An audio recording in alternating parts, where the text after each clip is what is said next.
Assalamualaikum dan salam sejahtera. Welcome back to Easy Fast. Terima kasih kepada yang telah menekan tombol subscribe dan juga tombol loceng yang belum jemput-jemput lah. Baik, pada video kali ini sangat menarik untuk kami kongsikannya respon terbaru daripada pihak Bank Dunia berkenaan dengan isu KWSP.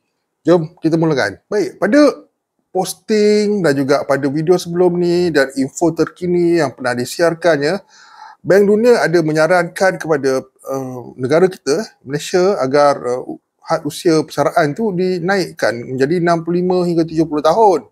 Baik, tapi dalam masa yang pantas, rakyat Malaysia secara amnya dan umum dan pakar-pakar ekonomi mula bersuara tentang perkara ni dan rata-rata tidak bersetuju dan minta pihak kerajaan tidak mengikuti saranan tersebut dan sebagainya dan bermacam-macam lagi. Dan serentak dengan itu juga pihak Bank Dunia tampil membuat penjelasan. Bank Dunia jelaskan fokus kajian adalah pencen sosial bukan KWSP. Apa maksudnya tu? Kelihatan dengan jelas apa yang nak diperjelaskan oleh pihak Bank Dunia ni adalah seperti berikut. Bank Dunia menjelaskan bahawa kertas kerja terbarunya mengenai pencen sosial di Malaysia tidak menumpukan kepada isu kumpulan wang simpanan pekerja KWSP atau umur persaraan minimum. Sebaliknya, membincangkan program bantuan sosial bukan caruman seperti bantuan warga emas BWE. BWE ni tak lain bukan yang melibatkan JKM. Menurutnya lagi, dalam satu kenyataan hari ini, Bank Dunia berkata, laporan bertajuk Should Malaysia Expand its Social Pension?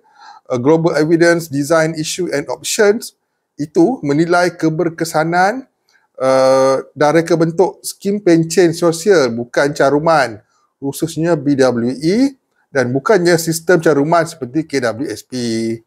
Dengan ini jelas pihak Bank Dunia tampil menjelaskan apa yang mereka pernah katakan saranan itu bukan perkara yang melibatkan sebarang bentuk persaraan yang melibatkan caruman. KWSP itu satu caruman. Jadi dah jelas kat sini apa yang cuba nak disampaikan terdahulu dan sekarang ni telah berbeza suasananya. Dulu tentang usia persaraan wajib telah dan sebagainya ke 65 tahun dan sebagainya, tapi tidak menyentuh pun tentang perkara yang melibatkan bantuan warga emas seperti ini. Dan kali ini jelas apa yang dimaksudkan oleh pihak Bank Dunia itu bukan perkara yang melibatkan sebarang persaraan yang melibatkan caruman seperti KWSP dan sebagainya, tapi sebaliknya bantuan-bantuan lain pula yang diperkatakannya seperti BWE, bantuan warga emas pula perginya.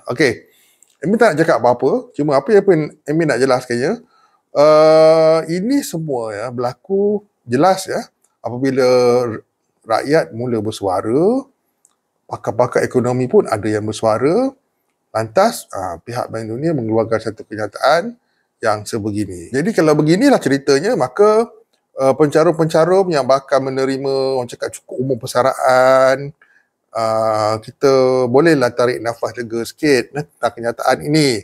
Tetapi kita kena ingat kenyataan seperti ini kadang-kadang boleh berubah. Dia boleh berubah cerita dia pula nanti. Tapi buat masa ni inilah dia. Jawapan balas daripada pihak Bank Dunia. Ini pun tak tahu siapa penulis buku ni, buku kajian ini dan ia jelas bertentangan dengan apa yang asal yang terdahulu yang disarankan.